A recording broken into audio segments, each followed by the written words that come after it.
The snow had stopped falling an hour ago, but the screaming hadn't. It cut through the frozen air like a blade, thin and desperate, echoing between the dark trees. A man stood knee-deep in snow, his boots soaked, his fingers numb, staring at the orange glow ahead of him. A cabin, warmth, safety, or so he thought. The scream came again, this time closer, this time from inside the cabin. He lifted his shaking hand and knocked. The sound of knuckles on wood felt louder than thunder in the silent forest.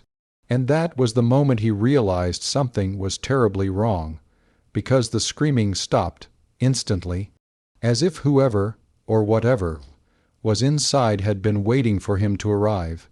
He didn't know it yet, but that knock would cost him his life. And that was only the first story, because winter doesn't just freeze the ground. It freezes mercy. It strips away rules. And when the cold is deep enough, human beings become capable of things that still haunt the world decades later. By the end of this video, you'll understand why some people say snow doesn't erase tracks, it preserves them. Why some doors should never be opened. Why some promises made in winter come with blood as the price. And why the last story ends with a discovery so disturbing. Authorities sealed the location and never spoke of it again. Stay with me, because these aren't campfire tales.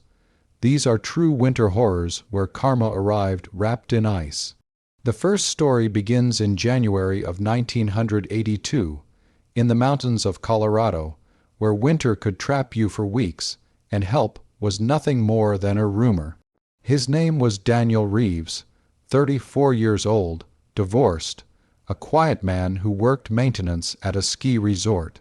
People described him as polite, forgettable, the kind of man you nodded to but never really knew. That winter, a storm rolled in faster than anyone expected. Roads closed, power lines snapped, radios went silent. Daniel was assigned to check on an old ranger cabin used for emergencies. Simple job, in and out. He never came back. When search teams found his truck 3 days later, it was abandoned on the side of a mountain road. Engine cold, driver door open, footprints led away from it. One set. They followed those tracks for nearly a mile until the wind erased them. Then they found the cabin. From the outside it looked untouched, smoke drifting from the chimney, light flickering inside. They knocked, no answer. When they forced the door open, the warmth hit them first, then the smell. Daniel's body was found sitting at the table, frozen solid, eyes open, mouth slightly parted like he had tried to speak. But here's the detail that made hardened rescuers step back. He wasn't alone. Across from him sat another chair, empty, and on the table between them were 2 cups of coffee, one untouched, the other frozen mid-sip. Investigators ruled it hypothermia. Officially, unofficially, no one could explain the second cup, the rearranged furniture, or the fact that the cabin door had been locked from the inside. Locals whispered about something older than the mountains, something that followed storms, something that knocked back. But the truth was darker and human. 2 years later, a woman named Clara Holt turned herself in during a blizzard. She was found walking barefoot through snow, clothes torn, lips blue. When asked why she was there, she said only one thing. He wouldn't leave. Clara had been hiding in that cabin. She and Daniel had known each other, more than co-workers. Daniel had become obsessed. When she ran, he followed her into the storm. When he found her, she offered him warmth. Coffee, a seat, then she waited. She watched the cold take him inch by inch. She said she felt nothing as he died. Winter had given her the chance. Karma didn't come for her immediately.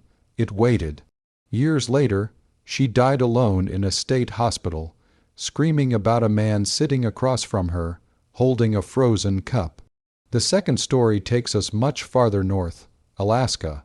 February 1997. Temperatures dropped to -40. The kind of cold where metal burns skin and breath crystallizes mid-air. A small village reported strange lights near an abandoned mining camp. Green, blue, moving against the wind. State troopers were sent to investigate. They found 6 snowmobiles parked in a perfect line. All engines off, all keys still in place, no riders. Footprints led toward the camp buildings, but none came back. Inside the main bunkhouse, they found signs of a struggle, broken furniture, blood smeared across the walls. And carved into the frost, covered window were words written backward, as if meant to be read from outside. We were never alone. Search efforts lasted weeks. Helicopters, dogs, nothing. Then spring came. As the snow melted, they found the bodies. All 6 men were discovered buried under shallow snowdrifts, arranged, side by side, faces turned upward. Every single one had died from blunt force trauma. But here's the part that still chills investigators. Their hands were tied, with rope. Not so complex. Experts said only someone with advanced maritime training could have tied them. There was no record of anyone else in the area. Years later, a retired trooper spoke off record. He claimed the men had looted a nearby indigenous burial site weeks before disappearing. Took artifacts, bones, personal items. The lights had started soon after. Winter didn't kill them. It held them still while karma caught up. The final story is the one authorities hate talking about, because it happened in a place where winter never seems to end. Siberia, 1959. 9 experienced hikers set out across the Ural Mountains. Young, strong, trained, they never returned. Search teams found their campsite days later. The tent had been sliced open from the inside. Boots left behind. Coats abandoned. Footprints showed them running barefoot into the snow. Bodies were found scattered across miles. Some frozen, some crushed, one missing a tongue, another with shattered ribs, but no external wounds. No signs of a fight, no avalanche, no clear cause. Official reports called it an unknown compelling force. What they didn't include were the diary pages found later. Entries talking about arguments, jealousy, one member stealing food, another threatening violence, tension rising as supplies ran low. Winter had trapped them, and winter revealed them. Experts now believe panic turned to paranoia. Paranoia turned to betrayal. One act of violence triggered chaos. In the dark, in the cold, they ran from each other and from themselves. The mountains didn't kill them, they did. Winter just made sure there were no witnesses. That's the thing about cold. It doesn't choose sides, it doesn't forgive, it doesn't forget. It waits. And when people believe they can act without consequence, without eyes watching winter, proves them wrong. Because karma doesn't always come as lightning or fire. Sometimes it comes quietly, with snow falling soft enough to muffle screams.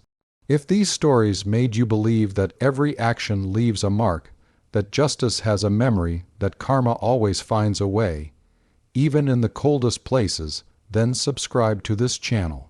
Because the next story might be colder and closer than you think.